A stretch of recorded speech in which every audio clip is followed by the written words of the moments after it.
যেদিন তোমাকে প্রথম দেখেছি সেদিনই তোমাকে অনেক ভালো লেগে গিয়েছিল।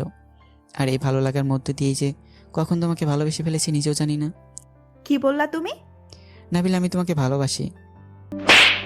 যারা প্রথম এপিসোড দেখেন নাই আগে দেখে আসবেন, ডিসক্রিপশন বক্সে লিংক দেওয়া আছে। পরে আমি, মিজান এবং শামীম নাবিলা ভার্সিটিতে গেলাম। নাবিলা ভার্সিটি অনেক বড় এবং সুন্দর। তারপর প্রিন্সিপাল স্যারের সাথে কথা বলে সব কিছু কমপ্লিট করে ভর্তি হয়ে গেলাম। আগামীকাল থেকে এই ভার্সিটিতে আসতে পারবো। কিন্তু ভাবনার বিষয় একটাই, নাবিল আমাকে দেখলে মনে মনে কী ভাববে, কারণ ও তো আমাকে চড় দিয়েছে। যাই হোক, যা বাবার ভাবুক, তাতে আমার কিছু যায় আসে না। দোষ, তাহলে কাল থেকে আবারও তোর ভার্সিটি জীবন নতুন করে শুরু হলো। আর জানিস তো, পড়াশোনা শেষ করার পর আমার প্রায় আবার ভার্সিটিতে ফিরে আসতে মন চাইতো, কিন্তু সেটা আজ সম্ভব হলো। দোষ, একটা জিনিসে তুই সবার থেকে এগিয়ে থাকবি, সেটা হলো পড়াশোনায়। কারণ এগুলো তো তুই আগেই কমপ্লিট করে ফেলেছিস।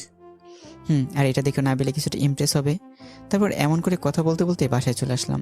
আর বাসায় আসতেই দীপু, রনি এবং আশরাফ আমার মিটিং রুমে আসলো। বল, কি খবর এনেছিস? বড় ভাই, যারা চাঁদা তুলতো তাদের ডিটেলস নিয়ে আসছি।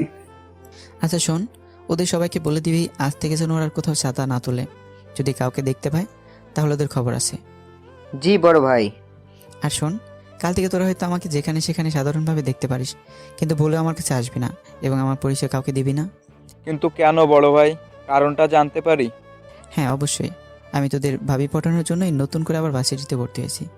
আর সে একজন মাফিয়া, তাই আমার পরিচয় গোপন রেখে ওকে পটানোর চেষ্টা করব।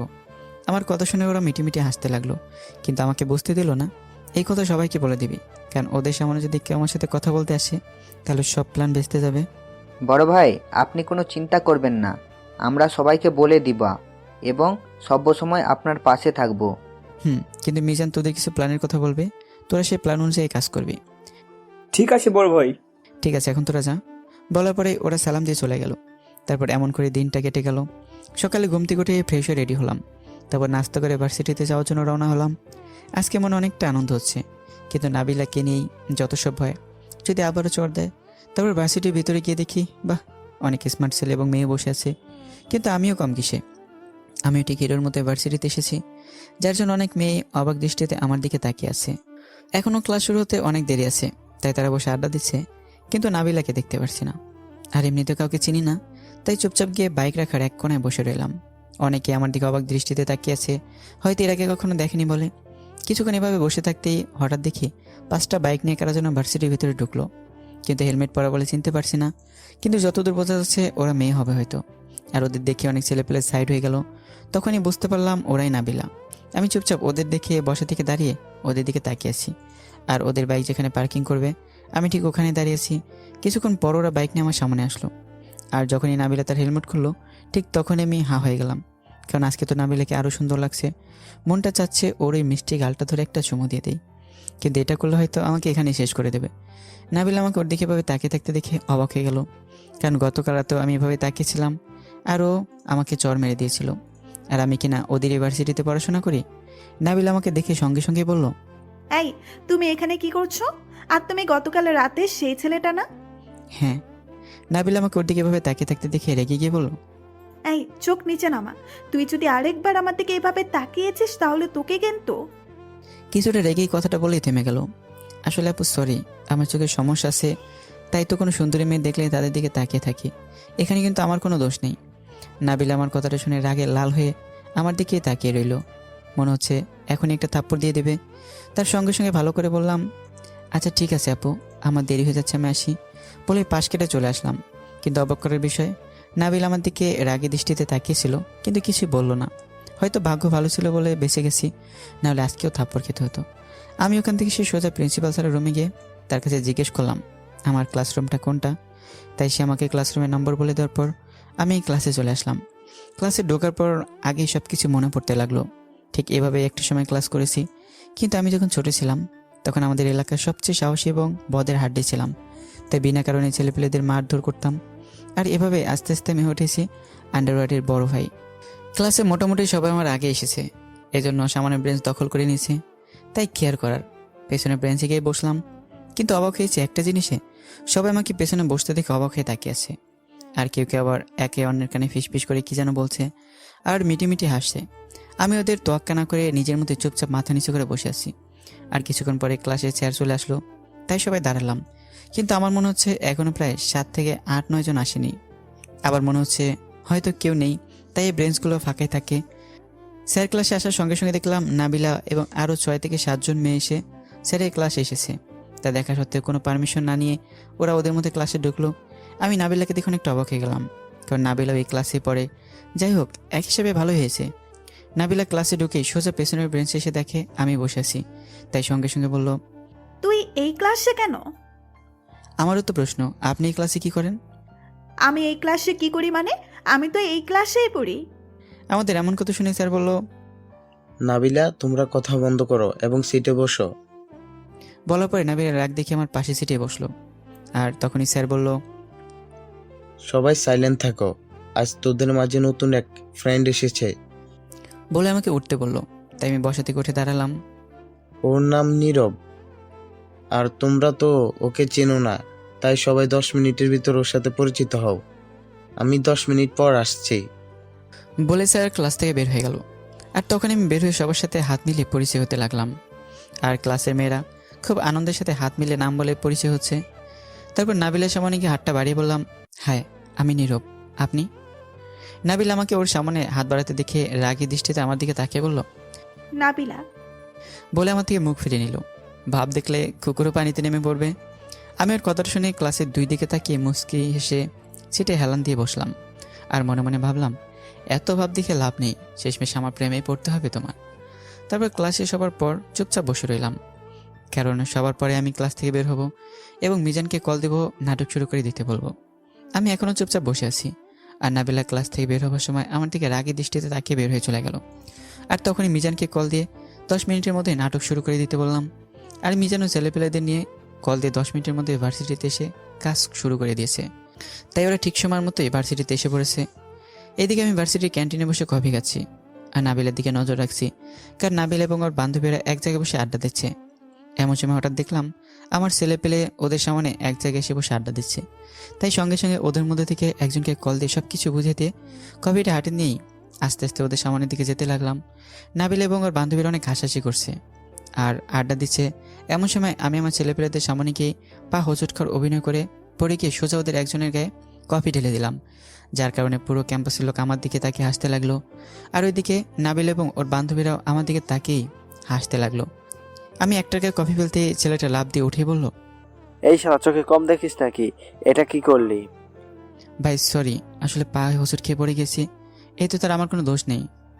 তোর দোষ নাই মানে? তুই কফি আমার শার্টে ফেলছস, এখন আমার শার্টের দাম দিবি, নইলে মার খেয়ে যাবি। ছেলেটার কথাটা শুনে নাবিলা বসা থেকে উঠে দাঁড়ালো, কারণ যতই হোক ক্লাসমেট বলে কথা, অন্যের হাতে মার খাবে আর সে তাকিয়ে দেখবে, এটা তো আর হয় না।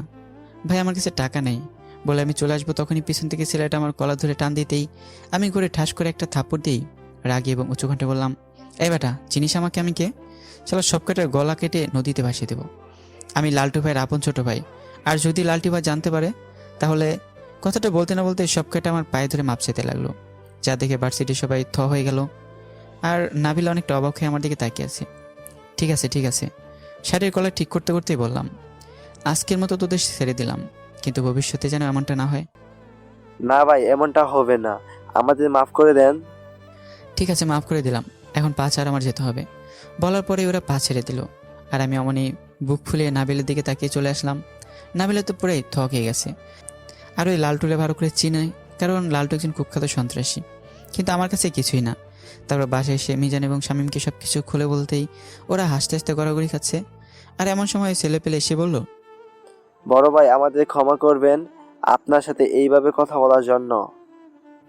আরে আরে সমস্যা নেই, আমি তো তোদের বললাম, ঠিক আছে সমস্যা নেই, তোরা যা। আর হ্যাঁ, এটা নিয়ে যা বলে মানিব্যাগ বের করে ওদের কিছু টাকা দিলাম। আর ওরা খুশি হয়ে টাকা নিয়ে চলে গেল। দোষ, তোর প্রথম ধাপ ক্লিয়ার, এখন তোকে দ্বিতীয় ধাপে যেতে হবে। সেটা আবার কিভাবে?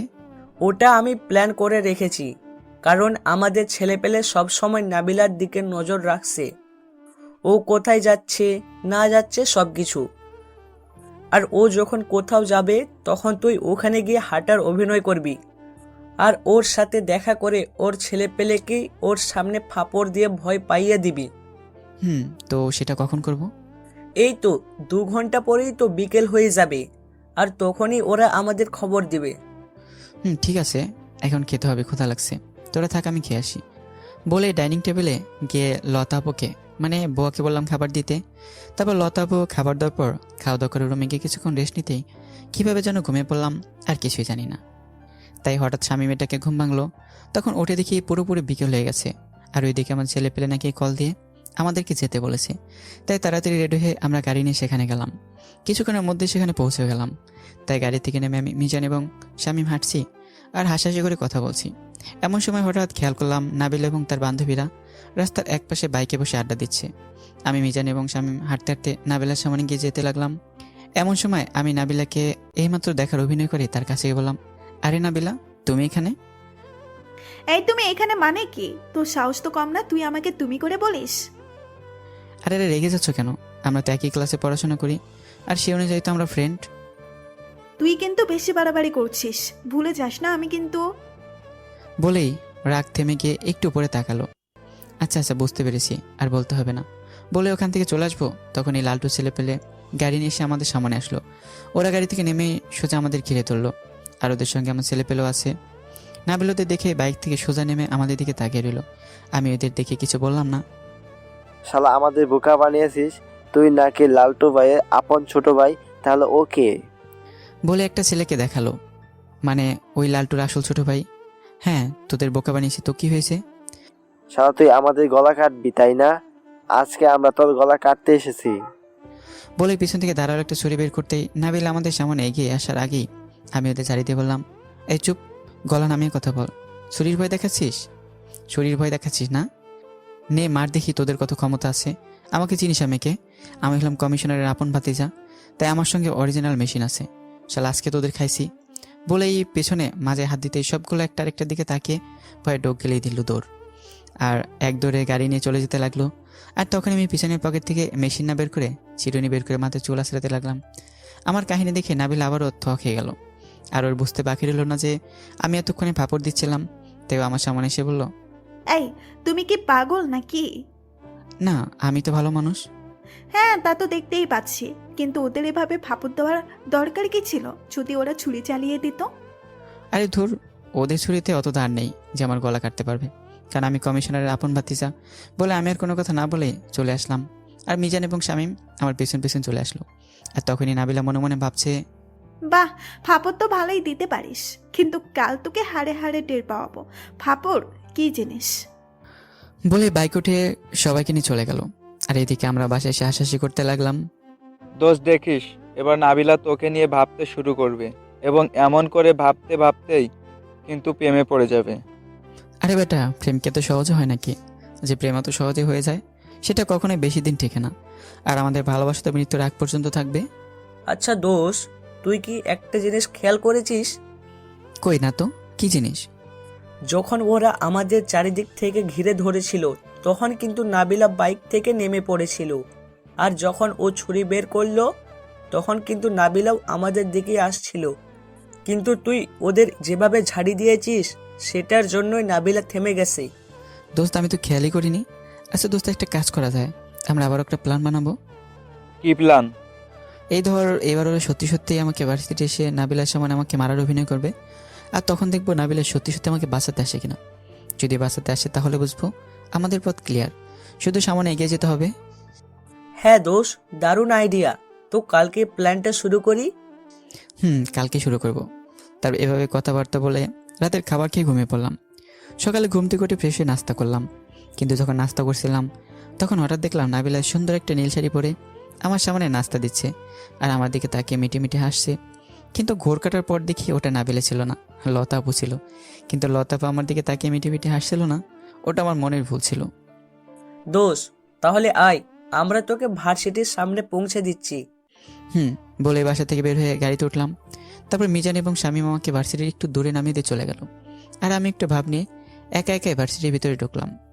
ভার্সিটির ভিতরে ঢুকে দেখি আজকে নাবিলা আগে চলে এসেছে, আর ও এবং ওর বান্ধবীরা ক্যান্টিনের সামনে বসে সবাই কফি খাচ্ছে। আমি নাবিলাকে না দেখার ভান করে মাথা নিচু করে চুপচাপ ক্লাসের দিকে যেতে লাগলাম। এমন সময় হঠাৎ আল্লাহ তাআলা রহমত দিল, আজ নাবিলা নিজে থেকে আমাকে ডাকছে। নাবিলার ডাক শুনে ওদের দিকে তাকাতেই নাবিলা হাতের ইশারা দিয়ে ওদের কাছে যেতে বলছে। তাই মনে মনে অনেক খুশি হয়ে নাবিলার কাছে যেতে নাবিলা বলল, কি কমিশনারের আদরের ভাতিজা? আমি নাবিলার কথা শুনে মাথা নিচু করে রইলাম।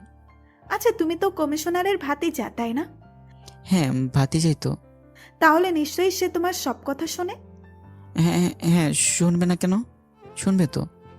আচ্ছা, গুড। তাহলে এখন তোমাকে আমার হয়ে একটা কাজ করতে হবে, পারবে তো? আমি নাবিলের কথাটা শুনে কি বলবো বুঝতে পারছি না, কেন ওকে দেখে মনে হচ্ছে ও কিছুটা একটা চাল কাটানোর চেষ্টা করছে। সেটা পরে দেখা যাবে, আগে বলেন কি কাজ। কাজটা অতটা কঠিন না।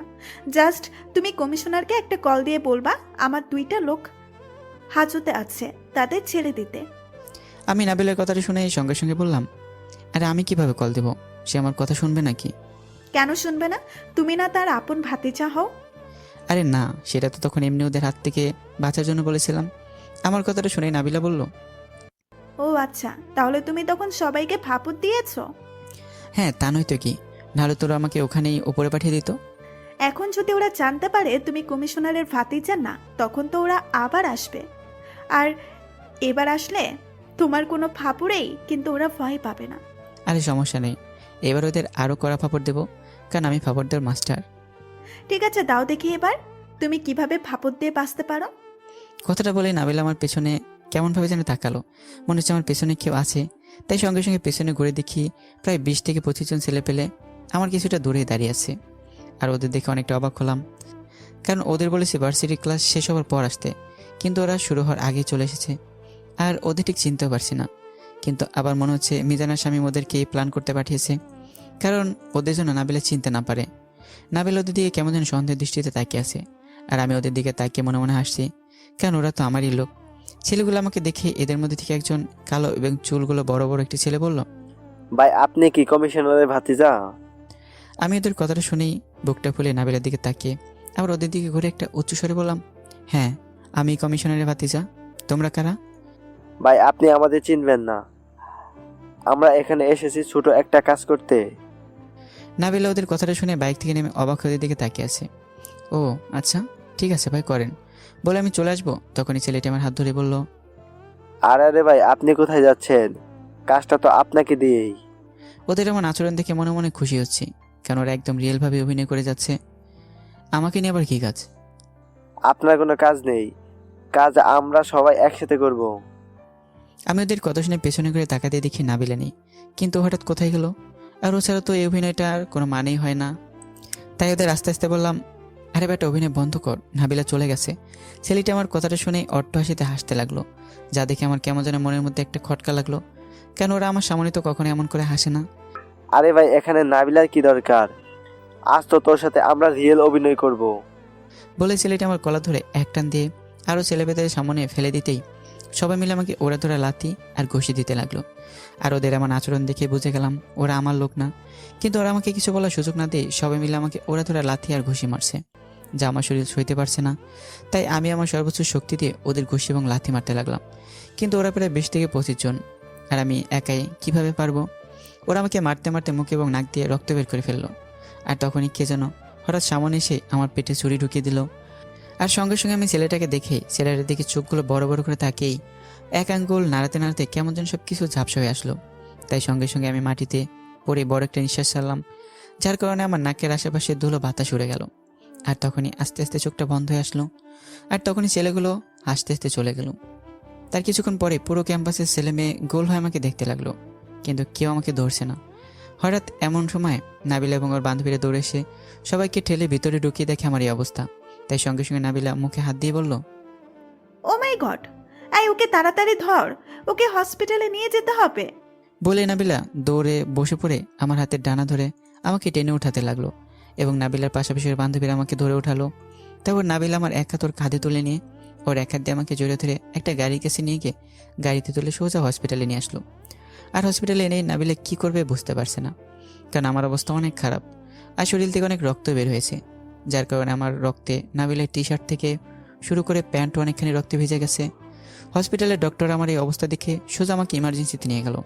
আর তখনই নাবিলা কী করবে বুঝতে না পেরে 2 হাত দিয়ে তার মাথা ধরে সিটে বসে পড়লো। তারপর কিছুক্ষণ কি যেন ভেবেই সঙ্গে সঙ্গে দৌড়ে এক ডক্টরের কাছে গিয়ে বলল, প্লিজ ডক্টর, একটু কষ্ট করে ওর পকেট থেকে মোবাইলটা নিয়ে আসেন, আর ফ্যামিলির সবাইকে খবর দিতে হবে। ঠিক আছে, আপনি এখানে একটু শান্ত হয়ে বসেন, আমি নিয়ে আসছি। বলেই ডক্টর ভিতরে গিয়ে আমার পকেট থেকে মোবাইলটা বের করে দেখে মোবাইলে ফিঙ্গারপ্রিন্ট লক দেওয়া। তাই সে আমার দু হাতের আঙ্গুল দিয়ে চেষ্টা করে লকটা খুলে নাবিলার কাছে গিয়ে ওর হাতে দিল। নাবিলা মোবাইলটা পেয়ে কল লিস্টে গিয়ে দেখলো প্রথম কলটা মিজান নামক। তাই নাবিলা আর কিছু না ভেবেই সঙ্গে সঙ্গে মিজানকে কল দিল। 2বার রিং হওয়ার পরে মিজান কল ধরলো। হ্যাঁ নীরব, বল। হ্যালো, কে বলছেন? মিজান আমার ফোনে মেয়ে কণ্ঠ, তা আবার কাঁপা কাঁপা। মনে ভয় পাওয়ার কণ্ঠ শুনেই মিজানের বুকটা ধুক করে উঠল। তার সঙ্গে সঙ্গে মিজান বলল, আমি নীরবের বন্ধু মিজান বলছি। নীরব কোথায়? ওর কিছু হয়নি তো? ভাই, আপনি তাড়াতাড়ি নীরবের ফ্যামিলিকে নিয়ে হসপিটালে চলে আসেন। কেন? কি হয়েছে নীরবের? ভাইয়া, ফোনে এত কথা বলতে পারবো না, আপনারা তাড়াতাড়ি চলে আসেন। বলে কলটা কেটে দিল। আর তখনই সঙ্গে সঙ্গে মিজান দৌড়ে ড্রয়ার থেকে পিস্তলটা বের করে শামীমকে কথাটা বলল। তাই শামীমও দৌড়ে এসে পিস্তল কোমরে গুঁজেই দুজন মিলে দৌড়ে গাড়িতে উঠে হসপিটালে এসে দেখে নাবিল এবং ওর বান্ধবীরা বসে আছে। আর নাবিলের টি শার্ট এবং প্যান্ট রক্তে ভিজে লাল হয়ে আছে। তাই সঙ্গে সঙ্গে দৌড়ে নাবিলার সামনে এসে বলল, নীরব কোথায় আপু? আর আপনার শরীরে এত রক্ত কেন? ভাইয়া, কারা যেন নীরবকে অনেক মেরেছে আর ওর পেটে ছুরি ঢুকিয়ে দিয়েছে। নাবিলের কথা শুনে মিজান এবং শামীম দুজনেই না বলে একটু জোরে চিৎকার দিয়ে কান্না করতে লাগলো। আর বলল, না, নীরবের কিছু হতে পারে না। নীরবকে আমরা কিছুই হতে দিব না। আপু, নীরবের এই অবস্থা কে করছে? শুধু একটিবার বলেন, নীরবের এই অবস্থা কে করছে? মিজানের কথাটা শুনে নাবিলা চুপ করে রইল। আপু প্লিজ চুপ থাকবেন না, বলেন নীরবের এই অবস্থা কে করেছে? তার নাম বললে আপনারা কি করবেন? হয়তো পুলিশের কাছে কমপ্লেন করবেন, কিন্তু যারা ওর এই অবস্থা করেছে তাদেরকে পুলিশ কিছুই বলবে না, বরং উল্টো আপনাদেরই সমস্যা হবে। আপু সমস্যা হলে আমাদের হবে, কারণ নীরবে ছাড়া আমরা বাঁচতে চাই না। তাই প্লিজ নামটা বলেন। তার নাম তপন কুমার, যে কিনা এখন অনেক বড় গ্যাংস্টার, আর তার ছেলেরাই নীরবের এই অবস্থা করেছে। তার মানে তপন ওর ছেলেপেলেদের দিয়ে নীরবকে এই অবস্থা করেছে? সেটা আমি জানি না, কিন্তু ওরা তপন কুমারের ছেলে পেলে।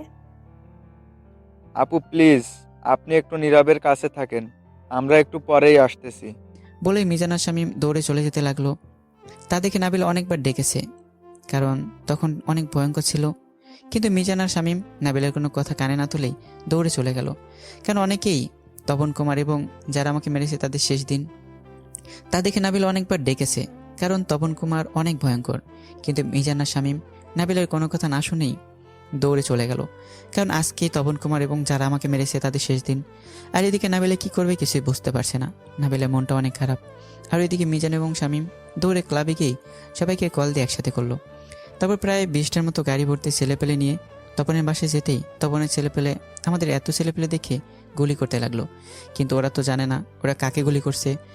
আমাদের সবগুলো ছেলেপেলে একসাথে গুলি করতে করতেই বাসার বাইরে তপনের যত ছেলেপেলে ছিল সবাইকে মাটিতে লুটিয়ে দিল। তপন বাসার ভেতরে গেল, গোলাগুলির আওয়াজ পেয়ে ভয়ে চুপসে গেল। আর তখন একটা ছেলে দৌড়ে তপনের কাছে এসে বলল, তপন ভাই, বড় ভাইয়ের লোক আমাদের সব ছেলেফেলেদের মেরে ফেলেছে। কিন্তু কেন? জানি না ভাই, আপনি একটু দেখেন, নইলে আমাদের সবাইকে মেরে ফেলবে। তপন ছেলেটির কথা শুনে দৌড়ে বাসার ভেতর থেকে বের হয়ে দেখে ওর সব ছেলেপেলে মাটিতে পড়ে আছে। আশা মানে মিজান এবং শামীম এবং আমাদের আরও অনেক ছেলেপেলে দাঁড়িয়ে আছে, আর ওদের সবার হাতে পিস্তল। তপন মিজান এবং শামীমকে ভালো করেই চেনে। তাই তপন দৌড়ে শামীম আর মিজানের কাছে গিয়ে বলল, ভাই, আমাদের অপরাধ কি? আপনারা আমার ছেলেপেলেদের এভাবে মারলেন কেন? তপন কথাটা বলার সঙ্গে সঙ্গে মিজান রেগে তপনের বুকে জোরে এক লাথি দিতেই তপন ছিটকে মাটিতে পড়ে গেল। আর তখন মিজান দৌড়ে গিয়ে তপনের বুকে আরেকটা লাথি দিয়ে বলল, এই কুত্তার বাচ্চা, তুই কাকে মেরেছিস? তপন মিজানের আচরণ দেখে ভয় ভয়ে বলল, ভাই, আমাকে মারিয়েন না, আমার অপরাধ কি সেটা তো বলেন। তুই তোর ছেলেপেলেদের দিয়ে কাকে মেরেছিস? কেন ভাই, আমি তো কাউকে মারিনি। কথাটা বলার সঙ্গে সঙ্গে শামীম দৌড়ে গিয়ে ওর এক হাতে গুলি করতে তপন লাফিয়ে উঠে চিৎকার দিয়ে বলল, ভাই, আমাকে মারিয়েন না, আমি আমার ছেলেপেলেদের বলেছি কমিশনারের ভাতিজাকে মারতে, কারণ ও আমাদের অনেক ক্ষতি করেছে। না, তোর ছেলেপেলে কমিশনারের ভাতিজাকে মারেনি, মেরেছে বড় ভাইকে। তপন বড় ভাই নামটা শুনে আরো ভয় ভয়ে বলল, ভাই, আমি এসবের কিছুই জানি না, আমাদের এত সাহস নেই যে বড় ভাইয়ের গায়ে হাত দেওয়া। ভাই, আমি এসবের কিছুই জানি না। তপনের কথাটা বলেই মিজান কি যেন ভেবেই বলল, তুই কি সত্যি বড় ভাইকে মারতে বলিসনি? না ভাই, আমি তো ওদেরকে কমিশনের ভাতিজাকে মারতে বলেছি। তপনের কথাটা বলে মিজান এবং শামীম ভাবলো নীরব তো নিজেকে কমিশনের ভাতিজা দাবি করেছিল, আর ওর লোক তো নীরবকে চেনেই না, তাই হয়তো নীরবকে কমিশনের ভাতিজা মনে করে মেরেছে। তুই হয়তো জানিস না, তোর ছেলে পেলে নীরব মানে বড় ভাইকে মেরেছে। শুধু যে মেরেছে তা কিন্তু না, পেটে ছুরি দিয়েও আঘাত করছে। ভাই ওদেরকে মাফ করে দেন, ওরা সত্যিই বড় ভাইকে চেনে না। আর ওই যে দেখেন ওরা কিভাবে গুলি খেয়ে মাটিতে পড়ে আছে। ঠিক আছে যা, আজকের মতো তোদের ছেড়ে দিলাম, কিন্তু বড় ভাইয়ের যদি কিছু হয়ে যায় তাহলে কিন্তু তুই এবং তোর ছেলে পেলে একটাও বাঁচবি না।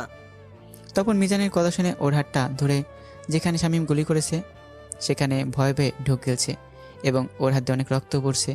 দোস্ত চল, এখানে আর সময় নষ্ট করা যাবে না, ওইদিকে নীরবের অবস্থা দেখতে হবে। হ্যাঁ চল। বলে তপনের দিকে রাগে দৃষ্টিতে তাকিয়ে চলে গেল। তারপর গাড়িতে ওঠার আগে সবাইকে চলে যেতে বলে মিজান এবং শামীম হসপিটালের দিকে রওনা দিল। দোস্ত, নীরবের মোবাইলে একটা ফোন দিয়ে দেখ ওর কি অবস্থা। হ্যাঁ দিচ্ছি। বলে মিজান কল দিল আর সঙ্গে সঙ্গে নাবিলা রিসিভ করলো।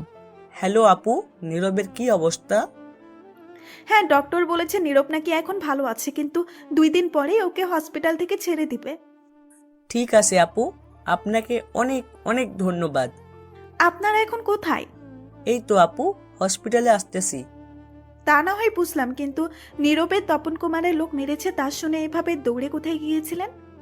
আসলে আপু, আমাদের মাথা ঠিক ছিল না, তাই ওইভাবে দৌড়ে তপন কুমারের কাছে গিয়েছিলাম, কিন্তু ওখানে গিয়ে দেখি ওর অনেক ছেলে পেলে বডিগার্ড দিচ্ছে আর ওদের সবার হাতে পিস্তল, তাই ফিরে এলাম। প্রায় ঘন্টাখানেক আগে নাবিলার মাথা ঠিক ছিল না, কিন্তু এখন পরিস্থিতি স্বাভাবিক দেখে ও ঠিক আগের মতোই, মানে মাফিয়াদের মতো কথা বলা শুরু করেছে। নীরব যেমন এই লাইন বেশি বোঝে, ঠিক আপনারাও ওর মতো একটু বেশিই বোঝেন। যদি এই তপন কুমার জানতো যে আপনারা ওকে মারতে বাসায় গিয়েছেন, তাহলে তো ও আপনাদেরও মেরে দিত। আসলে আপু সরি, আমরা বুঝতে পারিনি। কথাটা বলার সঙ্গে সঙ্গে নাবিলা কলটা কেটে দিল। দোস্ত, নাবিলা কিন্তু সেই সকাল থেকেই না খেয়ে হসপিটালে বসে আছে, তাই হয়তো মাথা গরম, সেজন্য হসপিটালে যাওয়ার পথে কিছু নিলে মনে হয় ভালো হতো। হ্যাঁ, কিন্তু ওর সঙ্গে তো ওর বান্ধবীরাও আসে, আন্দাজে কি নিয়ে যাব? তার থেকে ভালো হয় হসপিটালের সাথেই একটা রেস্টুরেন্ট আছে, ওখান থেকেই সবাইকে খাওয়াবো। সেটাই ভালো হবে। তারপর ওরা গাড়ি নিয়ে সোজা হসপিটালে চলে আসলো, আর এসে দেখে নাবিল এবং ওর বান্ধবীরা কেউই নেই। তাই মিজান ডক্টরের কাছে জিজ্ঞেস করতে ডক্টর বলল ওরা নাকি চলে গেছে আর হসপিটালের সমস্ত বিল পরিশোধ করেছে। এটা কি হলো? আমাদের কিছু না জানিয়ে এভাবে চলে গেল। দোস্ত, মনে হয় নাবিলা রাগ করেছে। যাই হোক, নীরব ভালো আছে, এটাই অনেক। তারপর বিকালের দিকে মিজান এবং শামীম ডক্টরকে বলে আমার সাথে দেখা করলো, আর এমন করে 2টা দিনও কেটে গেল। আজ আমাকে হসপিটাল থেকে ছেড়ে দিয়েছে, তাই শামীম এবং মিজানকে নিয়ে বাসায় চলে আসলাম। দোস্ত, তোকে যারা মেরেছে ওরা আসলে তোকে কমিশনারের ভাতিজা ভেবে মেরেছিল, কিন্তু আমরা যখন নাবিলার মুখে শুনেছি ওরা তপনের লোক ছিল, তখনই গিয়ে সবাইকে গুলি করে মাটিতে ফেলে দিয়ে আসছি। আর যদি তপন সত্যিটা বলতো তাহলে ওকেও মেরে ফেলতাম। আমি ওদের কথা শুনে কিছুই বললাম না, শুধু এই ঘটনা কল্পনা করছি যখন নাবিল আমাকে এক হাত দিয়ে জড়িয়ে ধরে গাড়িতে উঠিয়েছিল আর সারাটা পথ আমার মাথার কাছে বসেছিল, তখন নিজেকে অনেক ভাগ্যবান মনে হয়েছিল। মিজান আমাকে এভাবে অন্য মানুষ হয়ে থাকতে দেখে বলল, কি রে, কি ভাবছিস? কই কিছু না তো। তো এতক্ষণ কি কথা হলো শুনেছিস? শুনেছি। আচ্ছা বাদ দে সব, যা হবা তা তো হয়েছে, এখানে তো আর তপনের কোনো দোষ নেই। হ্যাঁ তা ঠিক আছে, কিন্তু ওরা নাকি বেশি বেড়ে গিয়েছিল, তাই আমাদের রূপ তো দেখেই নিয়েছে। আর কখনোই চাঁদা তো দূরের কথা, আমাদের নাম নিতেও ভয় পাবে। আচ্ছা দোস্ত, নাবিলা যেহেতু আমাকে এভাবে হসপিটালে নিয়ে গেছিল, তার মানে কেউ আমার প্রেমে পড়েছে? দোস্ত মনে কর, কারণ সেদিন তোর জন্য ওর চোখে মুখে মায়ার ছাপ দেখেছি। আমারও মনে হয়।